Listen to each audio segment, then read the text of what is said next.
नमस्कार, आप देख रहे हैं न्यूज़ वन इंडिया और मैं हूं आपके साथ सपना शर्मा। बुलेटिन की शुरुआत बड़ी खबर से करते हैं। लखनऊ से बड़ी खबर मिल रही है। सीएम योगी आदित्यनाथ का आज का दौरा क्या कुछ रहने वाला है, इसकी जानकारी आप तक पहुंचा देते हैं।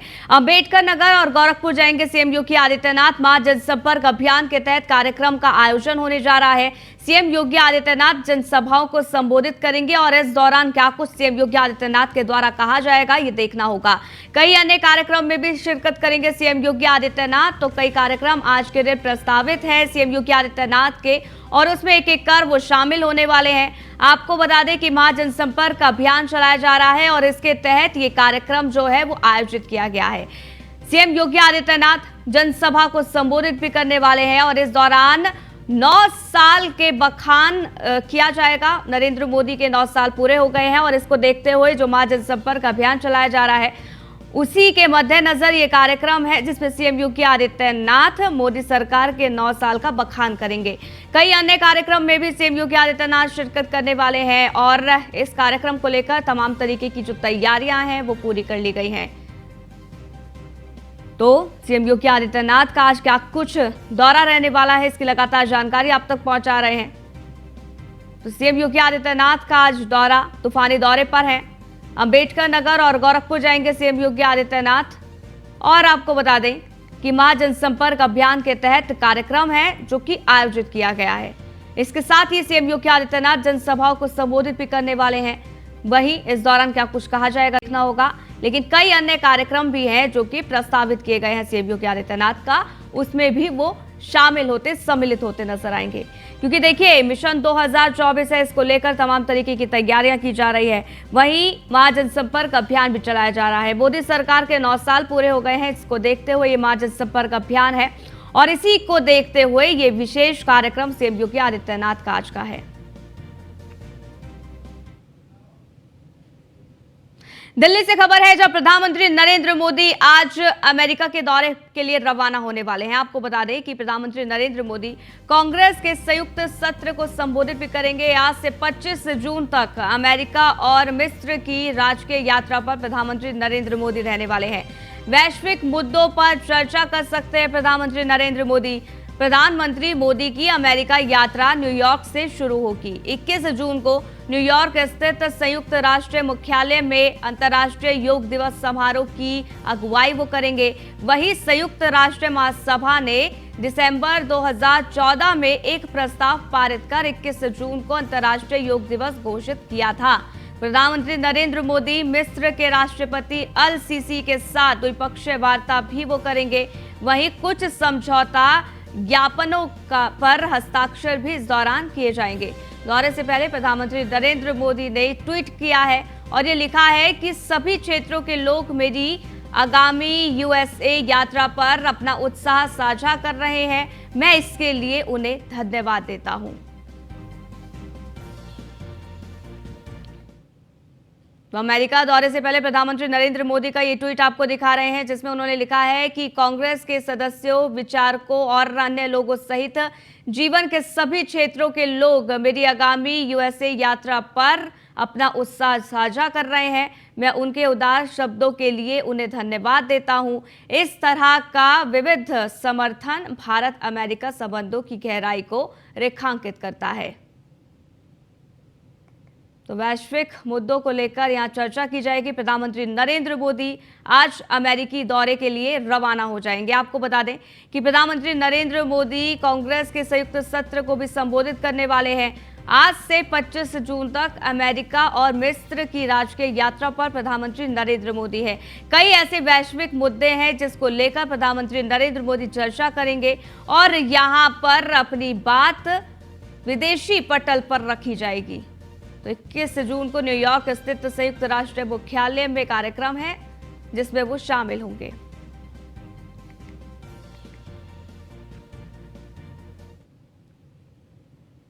तो दिल्ली से बड़ी जानकारी आपको देते, जहां सीएम अरविंद केजरीवाल ने बैठक बुलाई है। आपको बता दें, सीएम अरविंद केजरीवाल ने बुलाई एनसीसीएसए की पहली बैठक। अधिकारी के खिलाफ अनुशासनात्मक कार्रवाई पर इसमें चर्चा होगी। वहीं आपको बता दें कि एनसीसीएसए का गठन केंद्र सरकार ने अध्यादेश के जरिए 19 मई को किया था।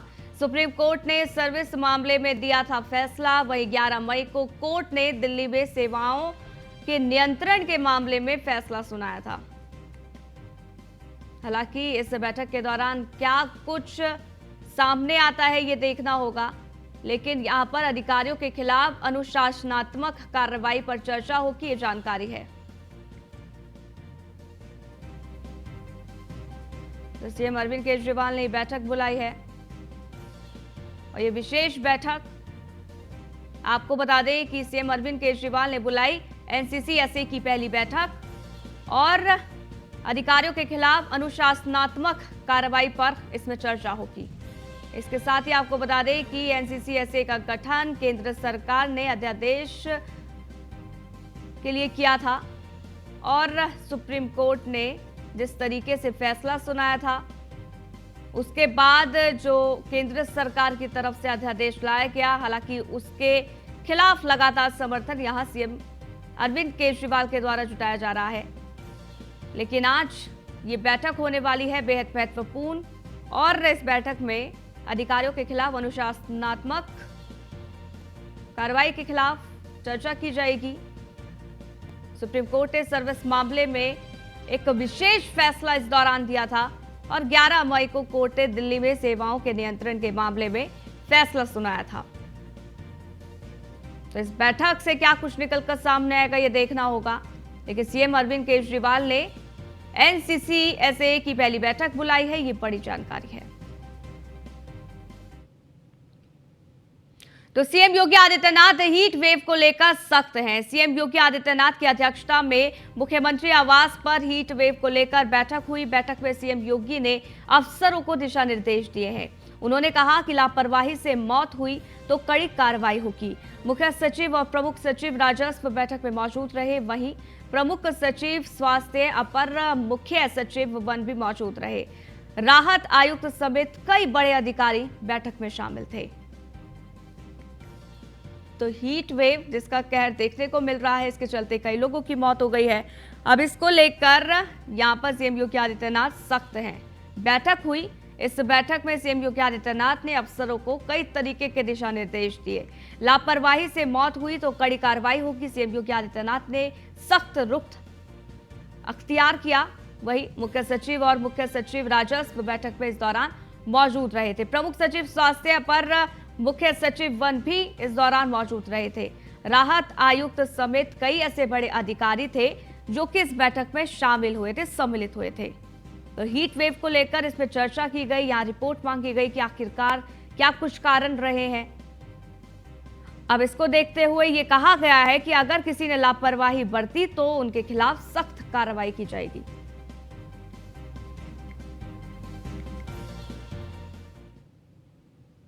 तो लखनऊ से खबर है, जब बीजेपी पिछड़ा वर्ग मोर्चा का सम्मेलन आज है दोपहर 12 बजे से विश्वेश्वरैया प्रेक्षागृह लखनऊ में धन्यवाद मोदी जी सम्मेलन होने जा रहा है, जहां बीजेपी पिछड़ा वर्ग मोर्चा राष्ट्रीय अध्यक्ष के लक्ष्मण शामिल होने वाले हैं। यूपी मोर्चा के प्रदेश अध्यक्ष नरेंद्र कश्यप भी इस दौरान मौजूद रहेंगे। तो ये बड़ी जानकारी आप तक पहुंचा रहे हैं। यूपी मोर्चा के प्रदेश अध्यक्ष नरेंद्र कश्यप इसमें मौजूद रहने वाले हैं और बीजेपी पिछड़ा वर्ग मोर्चा का ये सम्मेलन होने जा रहा है, जिसको लेकर तमाम तरीके की तैयारियां। दोपहर 12 बजे का समय, जहां विश्वेश्वरैया प्रेक्षागृह लखनऊ में ये कार्यक्रम आयोजित किया गया है और आपको बता दें जो इस कार्यक्रम का नाम है वो रखा गया है धन्यवाद मोदी जी सम्मेलन, जिसमें बीजेपी पिछड़ा वर्ग मोर्चा के राष्ट्रीय अध्यक्ष के लक्ष्मण शामिल होने वाले हैं।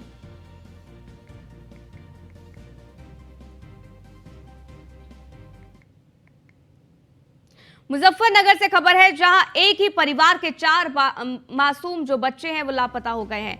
घर से बाहर खेलते समय सभी बच्चे लापता हुए। कल से अब तक बच्चों का कुछ भी सुराग नहीं लग सका है। मासूम बच्चों के परिजनों ने पुलिस को इसके लिए तहरीर दे दी है। मासूम बच्चे बाजार के सीसीटीवी कैमरे में भी कैद हुए। खतौली थाना कोतवाली क्षेत्र के सादिक नगर का ये पूरा मामला है। तो आपको बता दें कि पुलिस सब तलाश में लगातार लगी हुई है। मासूम बच्चे जो कि लापता हो गए हैं और इसके बाद परिजनों ने पुलिस में तहरीर दी। मासूम बच्चे बाजार के सीसीटीवी कैमरे में भी कैद हुए।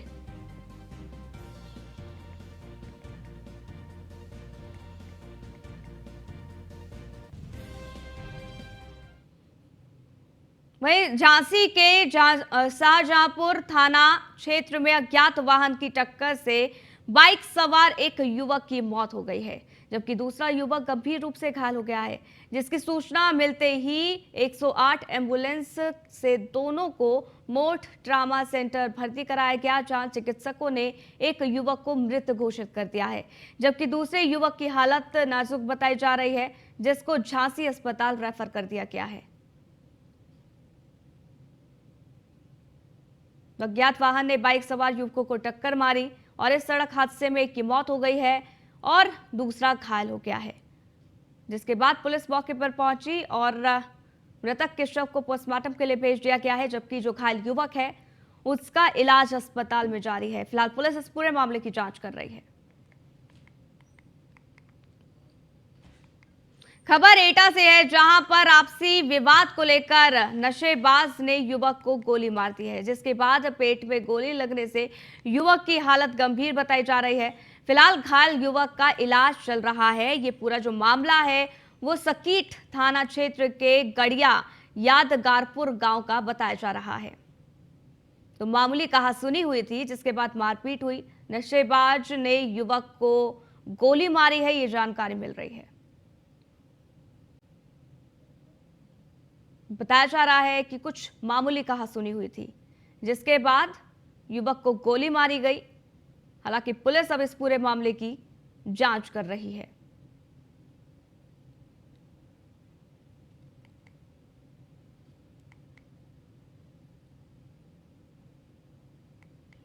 ये तस्वीर भी आपको दिखा रहे हैं, जैसे ही गोली मारी गई, अफरा तफरी का माहौल उस दौरान देखने को मिला।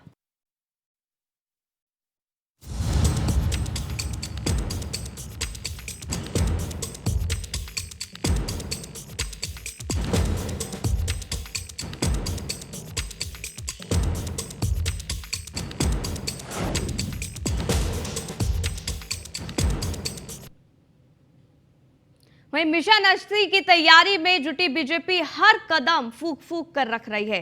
बीजेपी उन सीटों पर ज्यादा फोकस कर रही है जो सीटें 2019 की प्रचंड मोदी लहर में हार गई थी। 2014 में जहां एनडीए को 73 सीटें मिली थी, तो वहीं 5 साल बाद आंकड़ा घटकर 64 रह गया था। हालांकि उपचुनावों के बाद एनडीए के पास कुल 64 सीटें हैं, लेकिन 16 सीटें अभी भी बीजेपी के लिए सिरदर्द बनी हुई है। ऐसे में अब सवाल उठता है कि क्या बीजेपी इन 14 के तिलिस्म को तोड़ पाएगी। लखनऊ में हुई बीजेपी की बड़ी बैठक में कुछ बड़े फैसले लिए गए, जिसमें घर घर जनसंपर्क अभियान के बाद भी रणनीति तय की गई। क्या है बीजेपी की नई रणनीति, कैसे चर्चा, लेकिन इसके बारे में आप ये रिपोर्ट देखिए।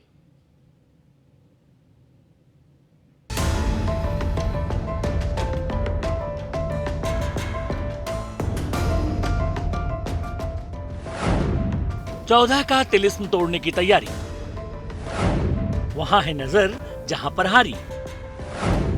विस्तारकों की रिपोर्ट से बदलेगा माहौल, मिल गया मिशन 80 का मंत्र। उत्तर प्रदेश में 2014 और 2019 दोनों ही लोकसभा चुनावों में मोदी लहर में बड़े बड़े विपक्षी सूरमा धराशायी हो गए। बस फर्क रहा तो सीटों के नंबर का, जो बीजेपी नेतृत्व के लिए सबसे बड़ी चिंता है, क्योंकि सब जानते हैं कि देश में सबसे ज्यादा 80 लोकसभा सीटें रखने वाली उत्तर प्रदेश ने जिसका झंडा बुलंद किया, दिल्ली का तख्त उसी के खाते में गया। 2014 के चुनाव में बीजेपी को यूपी में अकेले 71 और सहयोगी अपना दल के साथ 73 सीटें मिली। वहीं 2019 के चुनाव में सीटों का आंकड़ा सिकुड़ गया।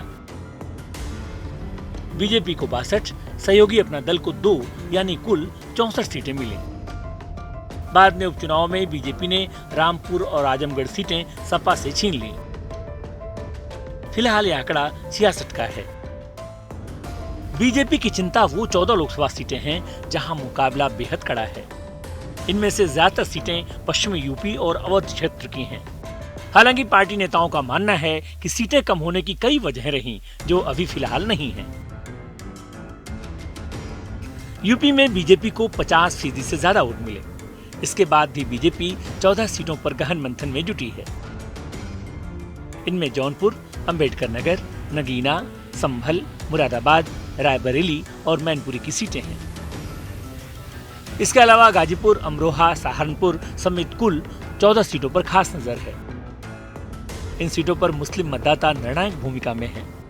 भारतीय जनता पार्टी का लक्ष्य इस बार 80 की 80 सीटें जीतना है। जो हारी हुई सीटें हैं उस पर हमारे दिल्ली के नेतृत्व ने पहले से योजना बनाई है। उन हारी हुई सीटों पर हमारे कोई ना कोई केंद्रीय मंत्री, जैसे आप अंबेडकर नगर को लेंगे, लालगंज को लेंगे, रायबरेली को लेंगे, तो माननीय नरेंद्र सिंह तोमर जी हमारे कृषि मंत्री हैं, वो उस पर पहले से काम कर रहे हैं। उधर आप सहारनपुर जाएंगे, बिजनौर जाएंगे तो अश्विनी वैष्णव जी वहाँ काम कर रहे हैं। पहले से उनका प्रवास चल रहा है। डबल इंजन की सरकार में इंजन आपस में टकरा रहे हैं। भारतीय जनता पार्टी के सांसदों ने कार्य ही कौन से किए जिनकी समीक्षा भारतीय जनता पार्टी करना चाहती। समाजवादी पार्टी भारतीय जनता पार्टी के प्रत्येक सांसद का रिपोर्ट कार्ड तैयार करा रही है और जल्दी ही जनता के सामने वो रिपोर्ट कार्ड पेश करेगी कि 9 साल के कार्यकाल में भारतीय जनता पार्टी के सांसदों ने आखिरी क्षेत्र में क्या काम किए। भारतीय जनता पार्टी के इंजन आपस में टकरा रहे हैं। लखनऊ में चल रहे आउटर रिंग रोड का काम 9 साल में भी पूरा नहीं हुआ। बीजेपी ने इस तिलिस्म को तोड़ने के लिए न केवल इन क्षेत्रों के सभी विधानसभा सीटों पर विस्तारकों से रिपोर्ट मांगी है, बल्कि 4 केंद्रीय मंत्रियों को इन विस्तारकों से कोऑर्डिनेशन के लिए नियुक्त किया है। इनमें केंद्रीय मंत्री नरेंद्र सिंह तोमर, रेल मंत्री अश्विनी वैष्णव, केंद्रीय मंत्री अन्नपूर्णा देवी और केंद्रीय मंत्री डॉक्टर जितेंद्र सिंह का नाम शामिल है। इसके जरिए केंद्रीय नेतृत्व समय समय पर फीडबैक लेता रहता है। इसके अलावा उत्तर प्रदेश पर खुद बीजेपी के राष्ट्रीय अध्यक्ष जेपी नड्डा नजर रख रहे हैं। महाजन संपर्क अभियान के जरिए घर घर संपर्क किया जा रहा है और आखिरी चरण में बीजेपी के दिग्गज खुद मैदान में पसीना बहाने वाले हैं। इसके तहत जेपी नड्डा की रैली 29 जून को श्रावस्ती में प्रस्तावित है। गृह मंत्री अमित शाह की सभा 30 जून को बिजनौर में प्रस्तावित है। इससे पहले राजनाथ सिंह 25 जून को आगरा में जनसभा करेंगे। हालांकि 29 जून को बकरीद के मद्देनजर जेपी नड्डा की सभा की तारीख बदली जा सकती है। साफ है, मिशन 80 को लेकर बीजेपी नेतृत्व किस कदर गंभीर है उसे इसी बात से समझा जा सकता है कि सभी अभियानों की मॉनिटरिंग खुद केंद्रीय नेतृत्व कर रहा है। सवाल उठता है कि क्या बीजेपी को इन तमाम अभियानों से क्या वाकई मिशन 80 का सियासी मंत्र मिल गया है? Bureau report, news 1 India. कहते हैं कि जुबान का बड़ा महत्व होता है, उसमें अगर आपका चेहरा सार्वजनिक जीवन से जुड़ा हो तो और भी ज्यादा। लेकिन ये बात यूपी के ट्रांसपोर्ट मिनिस्टर दयाशंकर सिंह को शायद समझ नहीं आती है, तभी तो जब देखो तब उल्टा पुल्टा बोलते रहते हैं। इस बार का उनका ताजा बयान न केवल उनके संवेदनहीन रवैये को दिखाने वाला है, बल्कि ये भी बता रहा है कि सत्ता के नशे में चूर दयाशंकर सिंह इंसान को शायद इंसान नहीं समझते। ये रिपोर्ट देखिए।